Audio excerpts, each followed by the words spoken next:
Acompanhe os assuntos que são destaque nesta edição da PCD TV. Tradição de ensino aliado à pesquisa. Educação continuada, um desafio permanente na odontologia. Está no ar mais uma APCD TV. Boa noite. Hoje você vai conhecer o trabalho de mais uma importante escola de aperfeiçoamento profissional da APCD, a EAP de Santos, onde a fórmula de ganho está presente em duas frentes: a qualidade no atendimento da população e na formação profissional. Porto, pesca, turismo. Sobre essa pirâmide se sustenta a economia de Santos, a cidade que deu codinome ao litoral paulista. Por tradição, Santos é uma referência importante na área de serviços, histórica em termos científicos. A Associação dos Cirurgiões Dentistas daqui foi a primeira entidade de classe de toda a Baixada Santista. A associação tem mais década acumulada que a televisão brasileira. Nasceu antes do cinema falado, em 1925.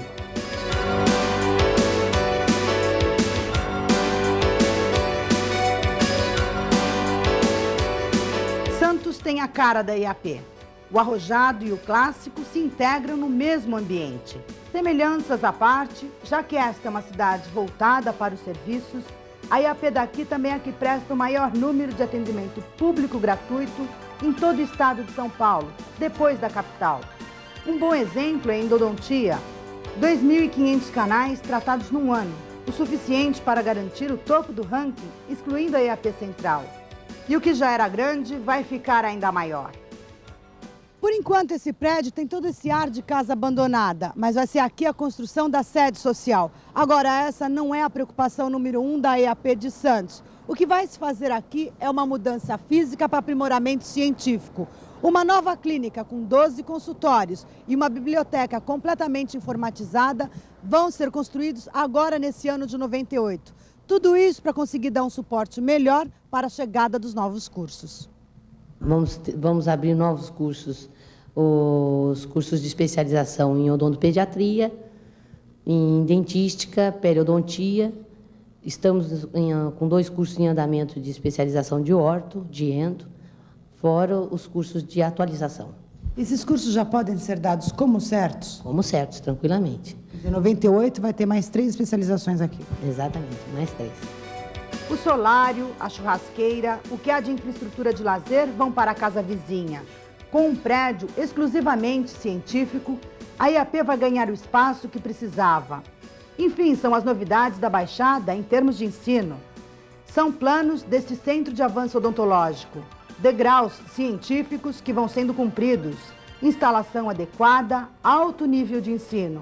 Entre cursos com preços simbólicos e gratuitos, Santos oferece 30 por ano. Os professores, a equipe, tanto a de diretoria quanto a equipe da IAP, é uma equipe que eu considero a equipe top de linha. São professores maravilhosos, profissionais, respeitados a nível de Brasil. Aliado a esse nível de ensino, o aluno da IAP de Santos tem a seu favor uma área física compatível com a finalidade científica. Uma secretaria exclusiva para atendê-lo e até restaurante para que não tenha que se deslocar.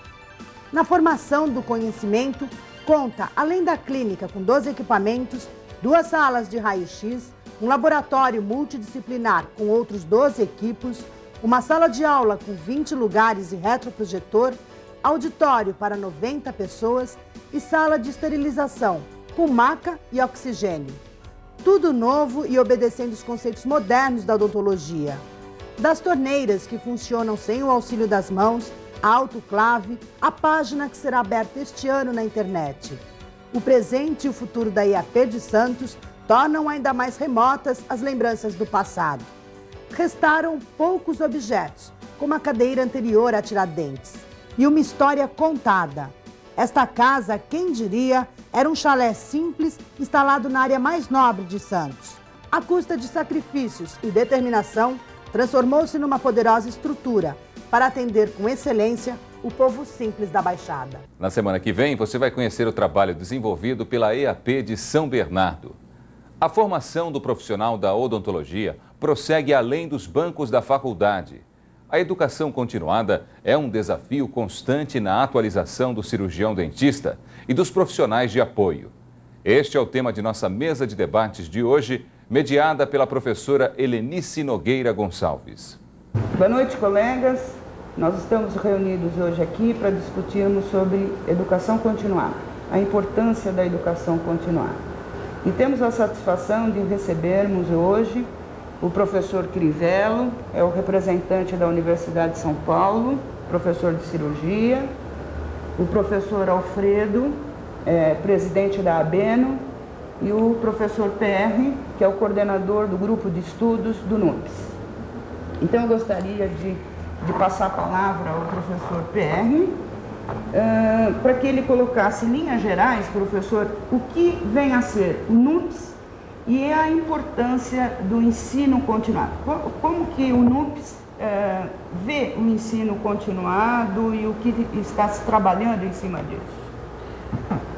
O NUPES é um núcleo de pesquisa sobre ensino superior da Universidade de São Paulo e a proposta dele é exatamente em cima da educação continuada, porque ali são trabalhados textos, propostas, são realizados seminários em várias áreas profissionais com o objetivo de se aprofundar assuntos, inclusive na área da odontologia, onde nós funcionamos com o grupo de estudos sobre ensino da odontologia.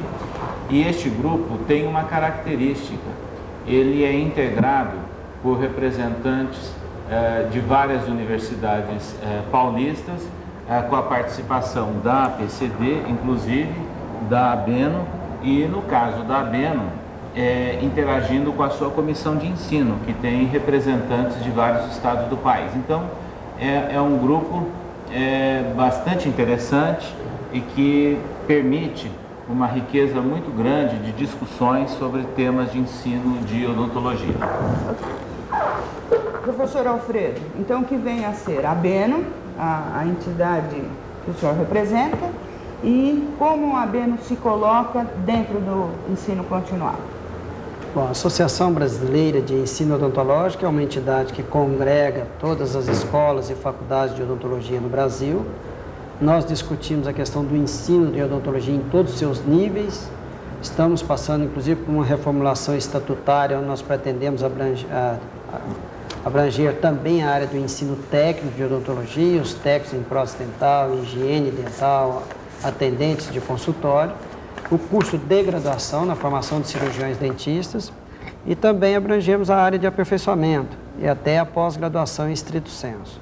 Na área do ensino de graduação, hoje nós temos uma participação muito ativa junto ao Ministério da Educação, no Exame Nacional de Cursos, na Comissão de Especialistas de Ensino de Odontologia, e agora estamos trabalhando também na questão da avaliação das condições de oferta das faculdades de odontologia, onde nós estaremos avaliando a condição do projeto pedagógico, que é fundamental ao bom desenvolvimento do ensino, a questão do espaço físico e, sobretudo, a qualificação do corpo docente.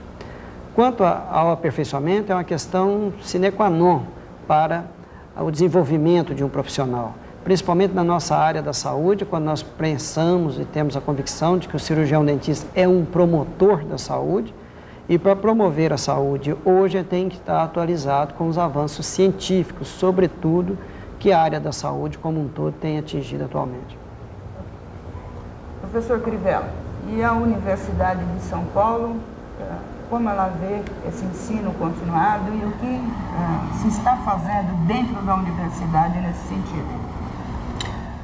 A Faculdade de Odontologia de São Paulo, que pertence à Universidade de São Paulo, uma universidade pública e gratuita, tem como preocupação constante o tema educação continuada. A Universidade de São Paulo, que é mantida pelo contribuinte, ela tem a obrigação de devolver à sociedade, através de cursos, através de programas de pós-graduação, oferecer à sociedade a oportunidade de reciclar, no nosso caso, o cirurgião dentista. Nós temos diversos programas como a pós-graduação, o estrito sensu, que visa completar a formação docente através de mestrado e doutorado, não só para renovar o quadro docente da própria universidade, mas também de outras universidades, sejam públicas ou privadas, e também através de cursos profissionalizantes, pós-graduação profissionalizante, através de especializações que visam completar, que visam o campo de trabalho propriamente dito, de formar profissionais para que venham atuar no campo profissional propriamente dito das especialidades. O que eu proporia à mesa é que a gente discutisse mais ou nos baseássemos mais em curso mais lato sensu. Vamos deixar de lado o estrito sensu, né? E falarmos mais sobre o lato sensu, quer dizer, os cursos de atualização, de aperfeiçoamento e cursos de especialização. Mas gostaria que nós dessemos ênfase mais a essa parte de atualização e aperfeiçoamento. Então, professor Pé, o que o senhor acha da instituição de ensino, trabalhando nesse sentido, e as associações de classe? Como o senhor vê isso? Quer dizer... Eu senti as duas experiências. Participei durante muito tempo como coordenador de uma comissão de cursos de educação continuada da Faculdade de Odontologia da Unesp, em Araçatuba. E também participo hoje ministrando cursos para várias associações. E entendo como necessária as duas ofertas, as duas possibilidades.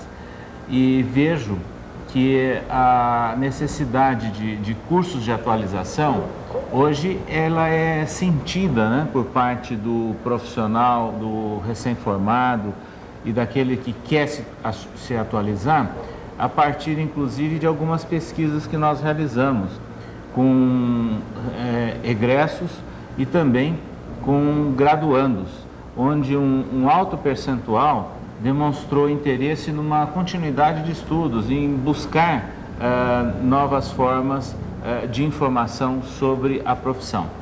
E agora, recentemente, esse dado que nós tínhamos localizado na região da Alta Noroeste, uma pesquisa também aqui com formandos da capital paulista, esses dados foram assim muito que ampliados, generalizados, né, com o perfil socioeconômico do graduando de odontologia de 1997 às custas do provão.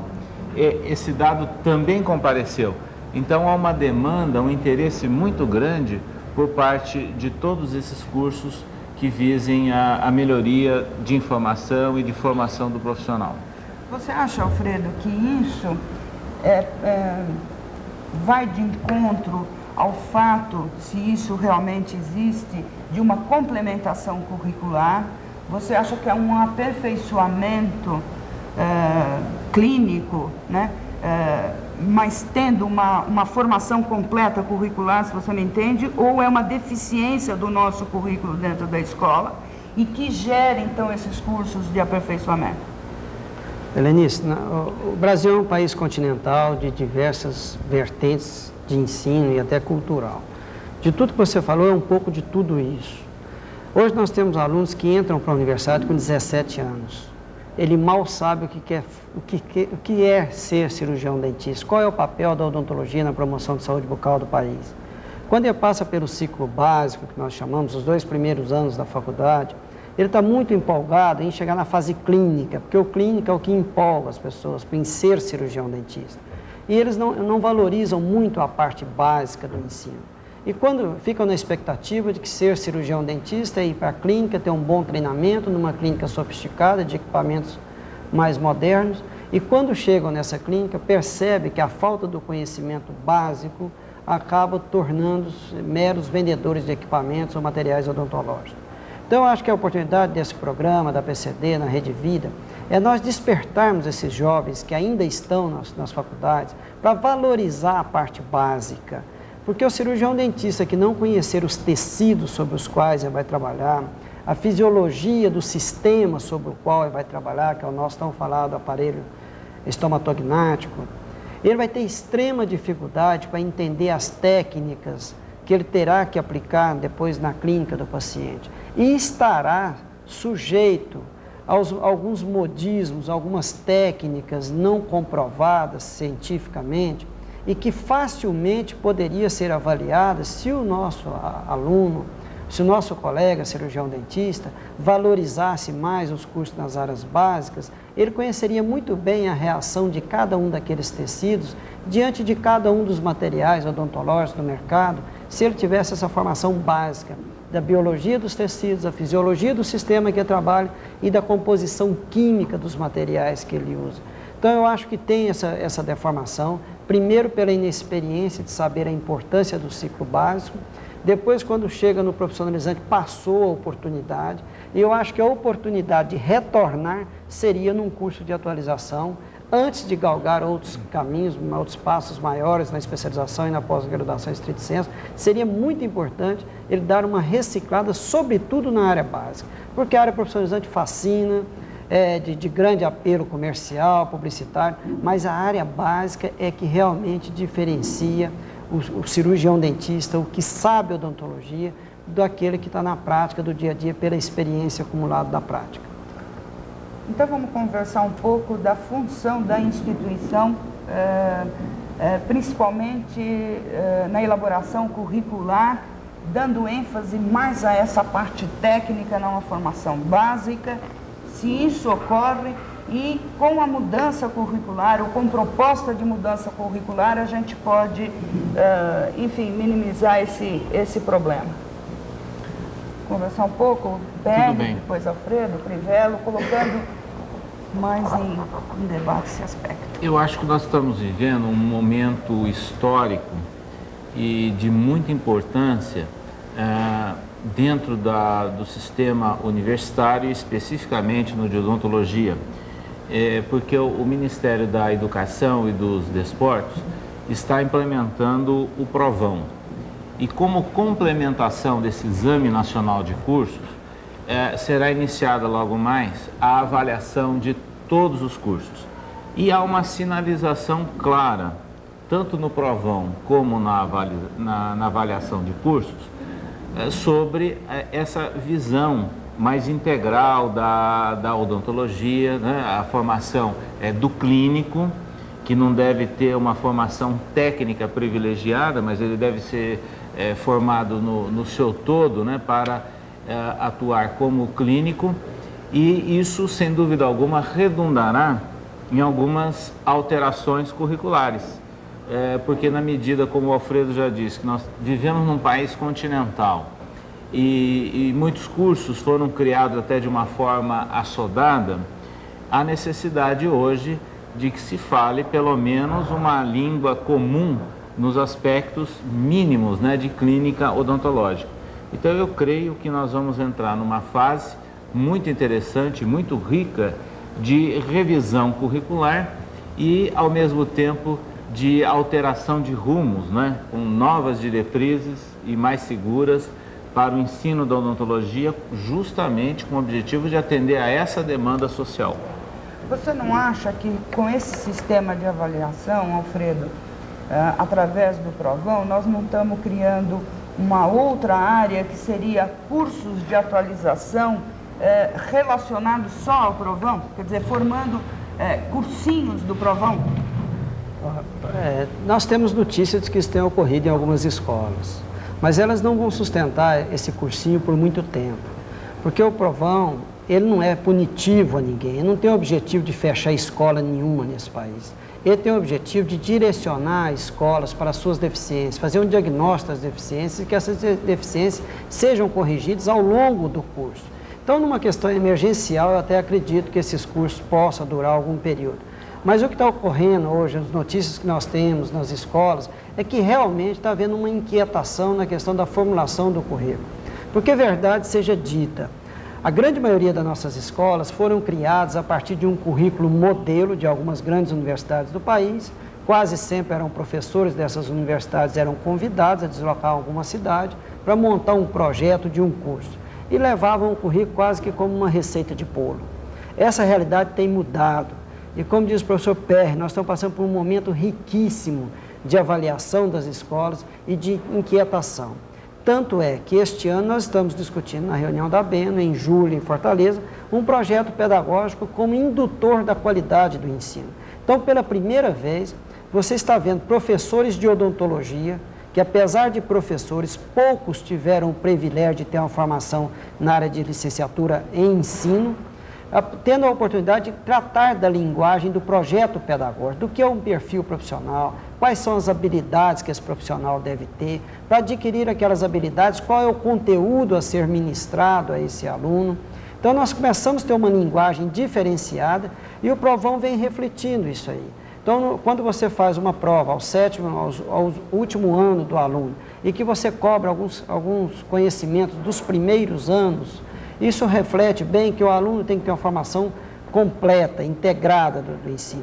Então, eu acredito que a partir dessa inquietação que o Provão e essa avaliação externa, que será feita agora a partir de 15 de abril, vai criar uma inquietação interna nas universidades. Em julho, com a proposta da ABENO, do projeto pedagógico, projeto esse que já será cobrado nessa primeira avaliação, levará os professores a discutir ensino, e não aquela experiência clínica do consultório, o bem-sucedido ou menos sucedido, transferindo para os seus alunos como exemplo de vida.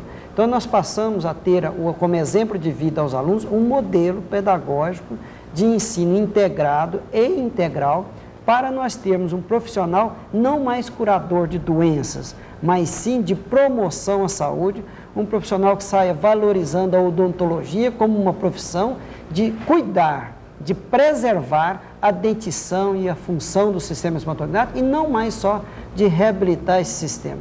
Então, eu acredito muito nessa inquietação e esses cursinhos que têm sido montados é muito mais para atender uma emergência ou uma urgência do Provão, mas eu acredito que ele não terá vida duradoura. Ótimo, então. Trivelo, dentro da USP, quais são os cursos de atualização que são oferecidos? Em todas as áreas, em todas as especialidades odontológicas, nós temos cursos de especialização e de atualização profissional. Funciona dentro de um centro, funciona dentro da universidade, só para a gente poder esclarecer quem está nos ouvindo, que caminho seguir. Esses cursos profissionalizantes funcionam na Fundação de Amparo Científico e Tecnológico da Odontologia, e os interessados devem se dirigir. É aberto a toda a comunidade, todos os cirurgiões dentistas. Não só ex-alunos da USP? Não. É formar todos os cirurgiões dentistas diplomados, legalmente diplomados. Qual é a importância desses cursos de atualização para a formação profissional? Volto a fazer a pergunta. O profissional que frequenta esses cursos, ele é um melhor profissional ou não? Ou isso pouco influi na sua carreira clínica, vamos dizer assim? Influi, seguramente. Existe uma grande probabilidade do profissional que está frequentando esses cursos, se atualizando, que ele tenha aí maior sucesso na sua vida profissional. Inclusive, nós temos dentro da odontologia, juntando as associações, as faculdades, provavelmente uma das profissões que ofereça a maior quantidade de cursos em geral de atualização e também de especialização. Então, eu acho que a coisa está acessível, né, àquele profissional que queira se atualizar. E nós temos que pensar com relação ao futuro. Quer dizer, a técnica e a ciência estão se desenvolvendo rapidamente. Eu diria que se um profissional ele não retorna à sua faculdade ou à associação para frequentar cursos como esse, ele em pouco tempo está desatualizado. E há uma perspectiva aí de futuro. Uma associação norte-americana de administradores escolares fez uma grande pesquisa, menos de 2 anos atrás, mostrando o que os estudantes devem saber para alcançarem sucesso no século XXI. Um dos primeiros itens é a formação continuada, é o acompanhamento do desenvolvimento das informações e, ao mesmo tempo, ter condições de flexibilidade, de adaptabilidade a novas circunstâncias. Ora, só se consegue flexibilidade e adaptabilidade se o indivíduo estiver acompanhando a marcha do progresso, se ele estiver informado a tudo o que está acontecendo. Então eu considero de extrema importância e necessário para o sucesso profissional a frequência, a participação nesses eventos, nesses cursos. Alfredo, sabe o que eu gostaria de colocar agora? Porque me parece que para o recém-formado é importante só a frequência, ou enfim, frequentar ou fazer esses cursos que ele estará apto a encarar o mercado competitivo aí fora. Eu queria saber se só isso basta, se é importante, e queria que você falasse da importância da leitura, da literatura e principalmente da pesquisa, até em âmbito de consultório. Quer dizer, que a pesquisa não é só permitido aos iluminados, aqueles que trabalham dentro de uma academia, mas também ao clínico geral. Isso é ótimo. No próprio Exame Nacional de Curso teve um questionário socioeconômico que todos os alunos responderam, e lá nós pudemos detectar que, apesar dos alunos de odontologia serem um dos que mais leem, né, ainda é muito pobre a leitura dos alunos de odontologia e de outras áreas do saber. E nós temos uma porção de áreas que fazem vertentes com a odontologia hoje, que eu acredito que no futuro serão áreas de muita parceria com a odontologia, como fonoaudiologia, nutrição, fisioterapia. Essas já estão nítidas, a interface que existe entre a odontologia e essas áreas. Mas na própria odontologia, como você diz, há anos atrás, muito pouco se falava em pesquisa nas faculdades. Hoje já existem vários programas de iniciação científica, pesquisa. Então os alunos, boa parte desses alunos já têm saído das escolas participando desse programa, e tem programas interessantíssimos, nós devemos destacar, inclusive como apoio, que é o programa PET, o PIBIC, que são programas de iniciação científica já dentro das universidades, que vai levar para o consultório essa visão, saber que pesquisa não é só para cientista. A pesquisa clínica do dia a dia do consultório é importantíssima para o vizinho do lado que não teve a oportunidade de ter aquela experiência vivida por aquele profissional. Então é muito importante a continuidade dos estudos e também da iniciação científica, não só do aluno, mas também do cirurgião dentista recém-formado. Bem, gente, colegas, vocês viram o quanto é extenso esse debate, né? Mas infelizmente a gente tem um tempo curto e gostaríamos de estar voltando a discutir isso, outros cursos, inclusive especialização, área de pesquisa e etc. Mas infelizmente o nosso tempo acabou, então eu gostaria de agradecer o professor Crivella, o professor Alfredo, o professor Perry pela colaboração, de estar aqui conosco mais uma vez. Muito obrigado, boa noite. Semana que vem, nossa matéria principal vai tratar da relação entre as doenças periodontais e a TPM. Nosso entrevistado é o Dr. Sérgio Domingos Roça. Bem, a PCD TV fica por aqui. Mas semana que vem, você já sabe, nós temos um encontro marcado. Terça-feira que vem, 9h30 da noite, aqui pela Rede Vida de Televisão. Para você, boa noite e até lá.